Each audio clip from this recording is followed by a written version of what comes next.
President Trump, as he said, will try to cut a deal despite the negatives that could happen here in Ukraine.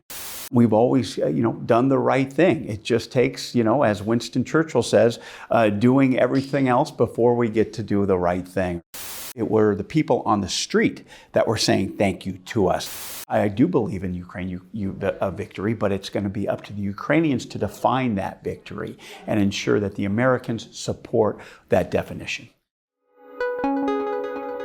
Congressman, happy to have you here in Kyiv with us. And first of all, let me thank you for your support to Ukraine. You are a frequent traveler here. You've been here just a month ago. That's right. Early August, I came here with the Center for Strategic and International Studies, otherwise known as CSIS, in which we really had an excellent on-the-ground, boots-on-the-ground trip where we came in through Moldova, went to Odessa, stayed the night there, and then made our way up to Kyiv. And we're able to stay on the ground for about 5 nights, which is unusual for most congressional trips.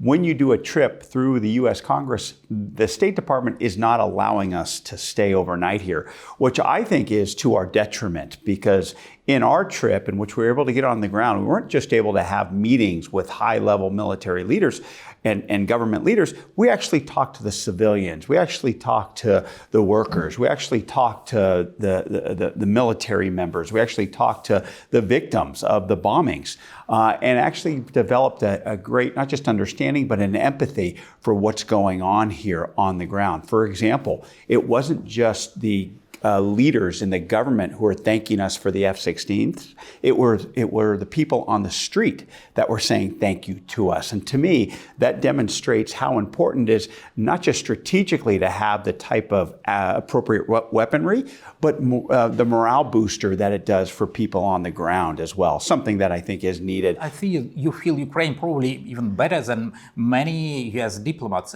I hope that you will be somehow involved in policy making also in the news cycle. Well, look, I think obviously as a U.S. representative, someone who wears his pen proudly as a representative of the 19th Congressional District in California, what I've heard from my constituents is that it is important that the United States of America maintain its support for this fledgling democracy fighting against an autocracy that invaded unjustly in regards to what happened back in February of 2022. So please know that that is my sentiment, not just because I'm here, but because of what I do in my district back in California. Not every constituency in the United States is, the same way pro-Ukrainian.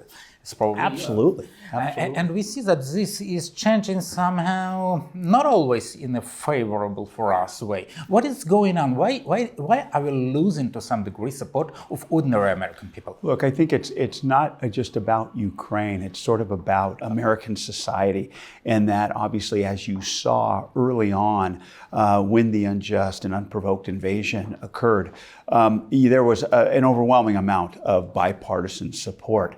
But it's not just about support. What I've realized in my time as a representative, it's about the sustained support. We're not going through what you're going through, but the fact is that we are the #1 supporter, and therefore people feel that it could be taken away from any sort of remedies that could occur in their life. That being said, it's incumbent upon us as representatives to ensure that people fully understand why we need to continue to support Ukraine, not just now in their pushback on this invasion, but basically having a full comprehension that if it doesn't happen now, it will be a lot worse and a lot more support when it comes to not just here in Ukraine, but maybe Poland, maybe in Eastern Europe. You mean they can be attacked by Russia? And look, I think that's what people understand.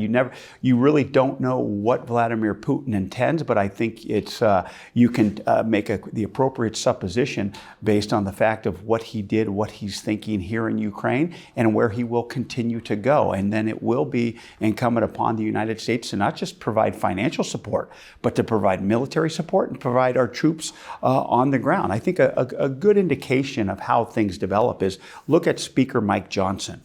Speaker Mike Johnson, prior to him being Speaker, was a Congress member from Northwest Louisiana.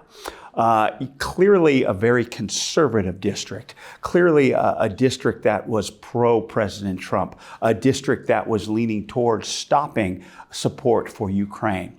He became elevated to speaker, as you know, and he had to have a learning experience. He had to have people come in and talk to him and convince him, in addition to the fact that his son is now in one of the military academies in the United States. So he not only looked at it and learned intelligently about the issue, but he also took it personally about what could happen if we don't stop Vladimir Putin now, what could happen in the future, not just to Ukraine, not just to the United States, but to his own family. That is exactly what my next questions are about developments in the US, politics after elections. Let me be frank. Now we in Ukraine feel ourselves on the brink of uncertainty because we don't know what would be the US policy. And let's speculate a bit. So if Kamala Harris wins, we do not know. But if she wins, what would happen with support of Ukraine? Well, look, I think you do know, and I think we know exactly what the U.S. policy is now, thanks to the leadership of President Biden,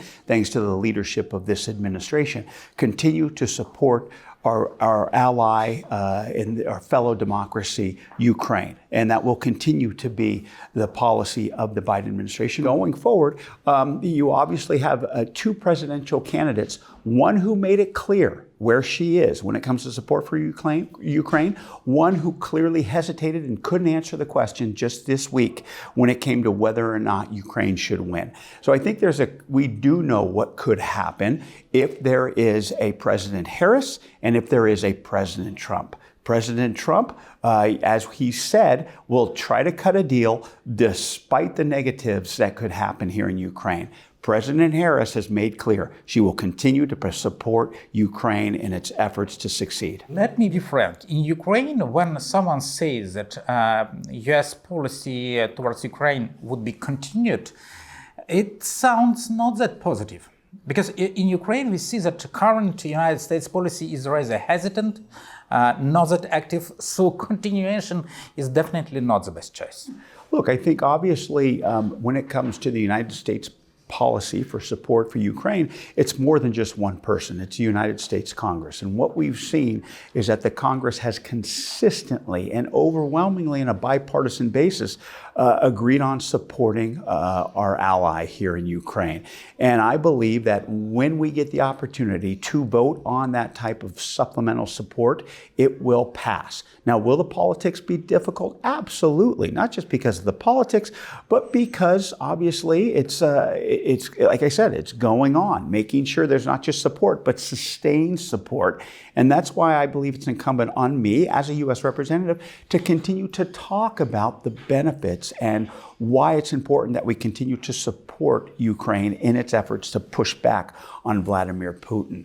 I also feel that basically that's exactly why I'm here for a second time in less than 2 months, because it helps me to obviously develop the comprehension as to what Ukrainians are going through, why it's important for them to succeed, and why it's important for the United States to continue its sustained support for Ukraine. Ukraine is very vocal in asking to lift restrictions on deep airstrikes on Russia and so on. So can it change?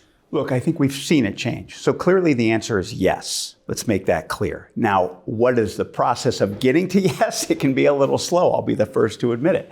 Early on, I said we should provide Ukraine with the armaments it needs. They're the ones on the ground. They're the one who understands what capabilities it takes to punch back when it comes to defending themselves. So I think it's obviously there are those who are tentative and like to work through each and every equation in order to get to yes. But I think despite some resistance early on, you see our policy come around and get to yes. And I believe it will continue to get to yes and be at yes when it comes to supporting Ukraine with the appropriate armaments. You talk to people who are expected to be in Kamala Harris administration, starting from January next year.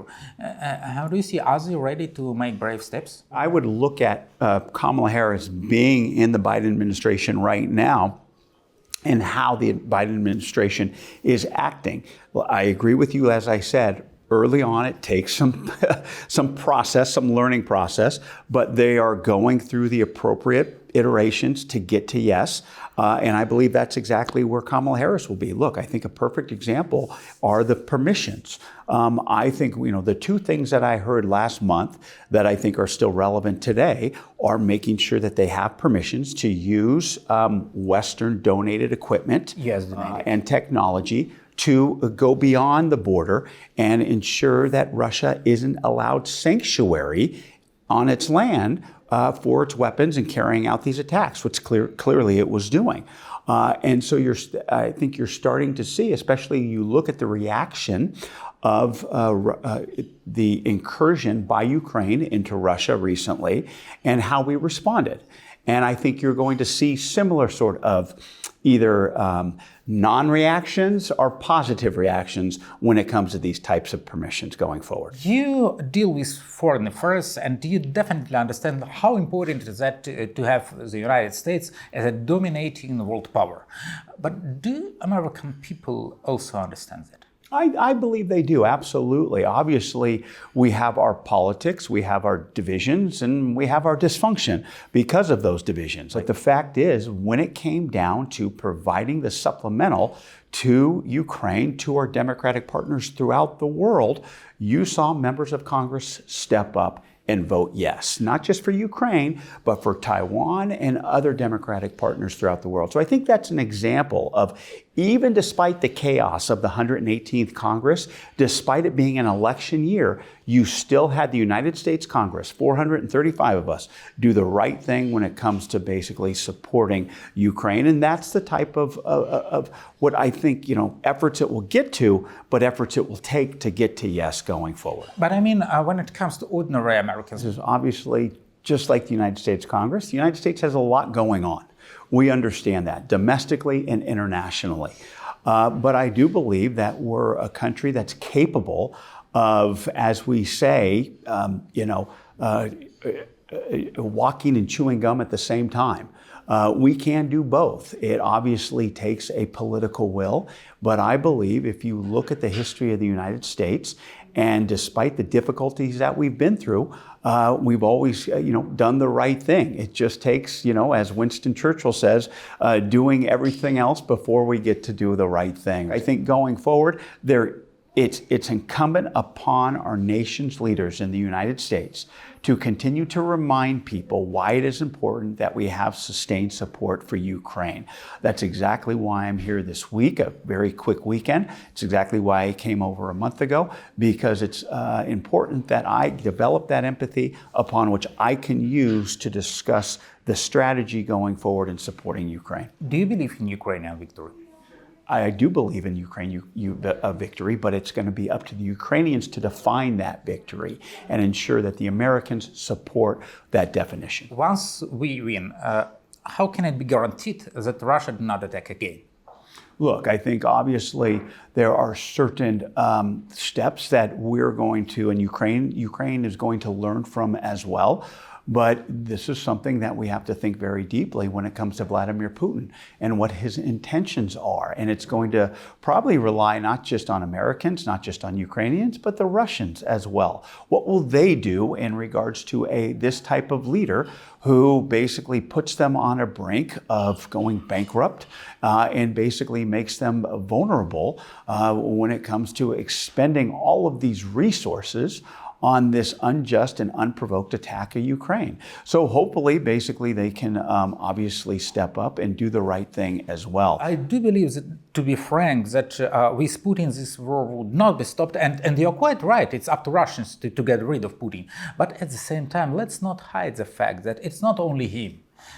Ukrainians are hated by quite an enormous number of Russians. And if we do not have some mechanisms, this war would erupt again. We've seen that splendid times in our history. Yeah, and I think beyond that too, it's watching the countries who were supporting Russia at this time. China, Iran, North Korea.